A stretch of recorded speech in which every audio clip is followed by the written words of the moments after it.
Hi, my name's Taylor Ferrucci. Today is November 12th, 2021, and I'm going to show how I conditioned Dustin here to the clicker.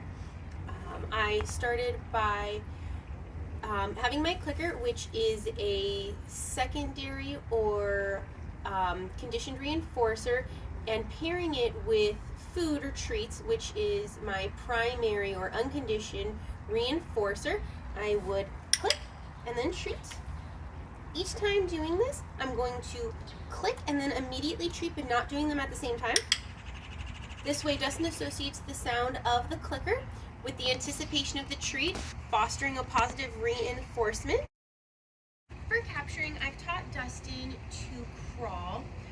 Right now we're using a chair, but I did start by getting her to do exactly what she's doing right now, which was lay down or go near the chair, and I captured this behavior by clicking and rewarding her when she did things naturally, and then eventually getting her to perform it on cue as she got closer to the chair and eventually under the chair. I clicked and rewarded until she was crawling under the chair.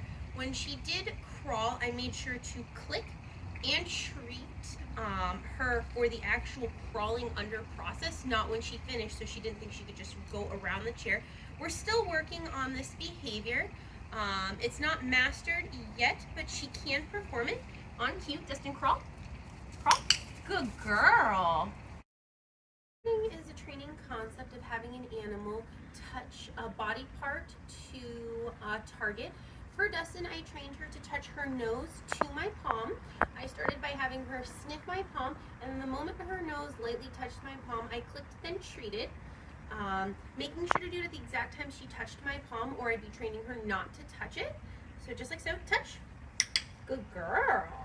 This can be used in a hospital setting in a couple different ways.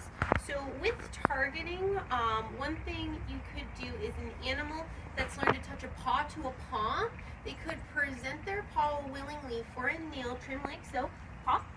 Good girl. And then the technician could cut the nails on the paw that's been willingly presented. A cue is a stimuli that elicits a behavior. Cues can either be physical, such as hand gestures, verbal, such as words, or environmental, like a curb at the end of a sidewalk. The purpose of a cue is to name a wanted behavior and elicit something from the animal. For Dustin, I started by teaching her down. So she had already known this behavior with a verbal gesture, and I added a physical cue, putting my hand down like this. So I started by using the word down as a verbal cue, down. And then over time, I eliminated the verbal cue, pairing it with the hand gesture. So now Dustin will perform the behavior with the hand gesture cue.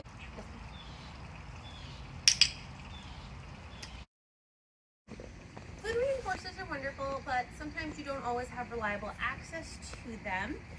With Dustin, I did teach her to use non-food reinforcers as well.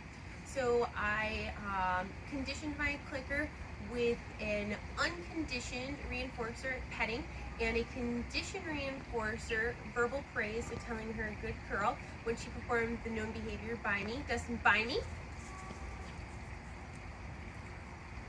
Good girl, good girl.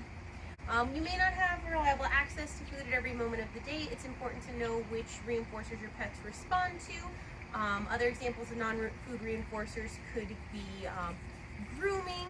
And I slowly worked out the food reinforcers that she was used to, good girl, by using a ratio model. Generalization is having a pet perform a behavior in a multitude of situations. I want Dustin to be able to perform these behaviors I've taught her in any environment, under any circumstances. Dogs don't necessarily generalize the best. So when you use generalization, you're asking animals to perform behaviors in different environments, different situations with different stimuli, even different orientations of your body. Sit. Sit.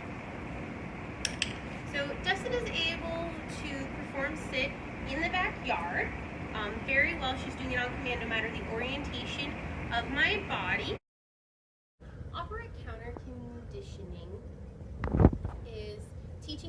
perform a wanted behavior in a situation where they may want to perform an unwanted behavior.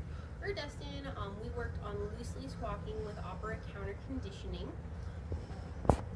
I started by walking her in an environment set up for success. So our backyard. Dustin is catching up to me, closing the gap. So I'm going to click and treat her, reinforcing the wanted behavior I wanted to see, which is keeping our leash loose and having her walk alongside me. So she heard a noise, but now she's catching back up to me, so I'm going to click and treat. Extinction is when you remove a reinforcer for a behavior until it stops. This should be used as a last resort. And for Dustin, I didn't actually have to use extinction.